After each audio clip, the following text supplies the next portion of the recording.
All right, let's talk about something every single one of us has to deal with. It's this huge battle, right? On one side, you have your smart, well-thought-out financial plan. And on the other, well, you've got your emotions. Today, we're diving deep into how to keep a cool head when things get heated. I mean, you probably do, right? You've got the spreadsheets, you've set your long-term goals, you've done all the logical, responsible stuff. On paper, it looks amazing. And honestly, that's kind of the easy part. Because that's where the rubber meets the road. What happens when the market goes nuts and you get that pit in your stomach? Or when a stock is soaring and you feel that intense fear of missing out? All of a sudden, that perfect plan doesn't seem to matter so much. And that right there is what we call the emotional trap. It's that moment when our feelings just completely hijack our decision-making. And when it comes to money, that can be, well, pretty disastrous. Just think about it for a second. Your buddy tells you about some can't-miss stock tip, or you wake up and the market is flashing red everywhere. In that moment, your beautiful, logical 5-year plan can feel like ancient history. The only thing that matters is that powerful urge to just do something, anything. So what is going on here? Why do we do this? To really get it, we need to take a little trip inside our own heads and meet a part of our brain that's been calling the shots for a very long time.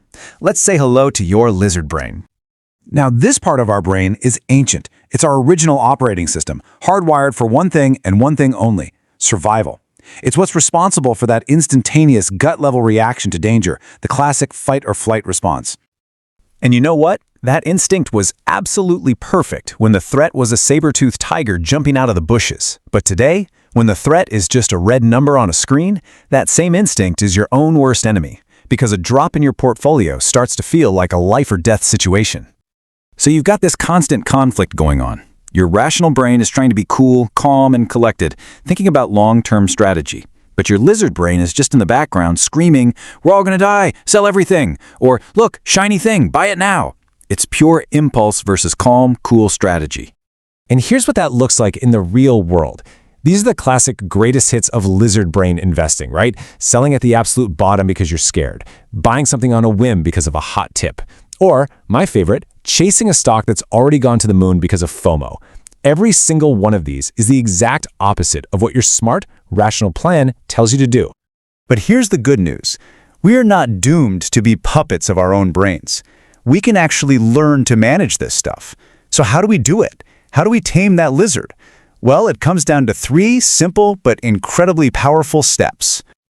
That's it. It's a simple little framework. Reset, relook, and change.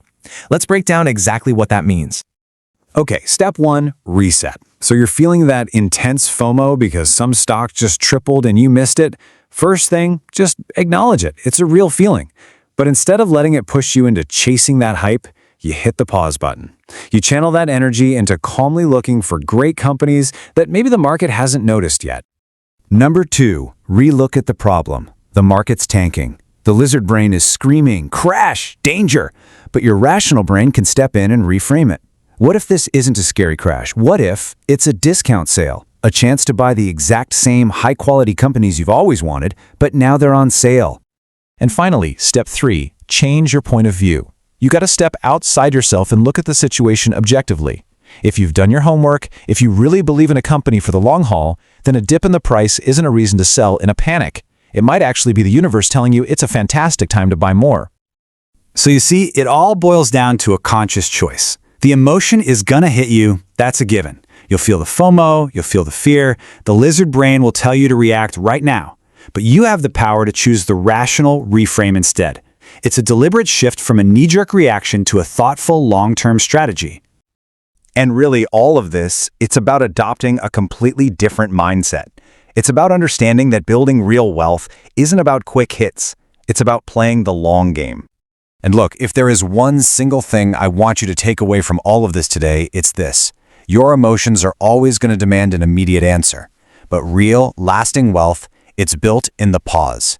That critical moment where you just stop, you take a breath, and you let your smart, rational brain get back in the driver's seat. Think of it this way. Your lizard brain is a sprinter. It's built for short, frantic, all-out bursts of energy. But successful investing has never been a sprint. It's a marathon. It's all about patience, discipline, and keeping your eyes on that finish line way off in the distance, not every little crack in the pavement along the way. So I'm going to leave you with this question. The next time the market gets choppy, the next time you feel that emotional pull, what are you going to do? Are you going to let that lizard brain react? Or are you going to pause, take control, and choose to reframe? It's your call.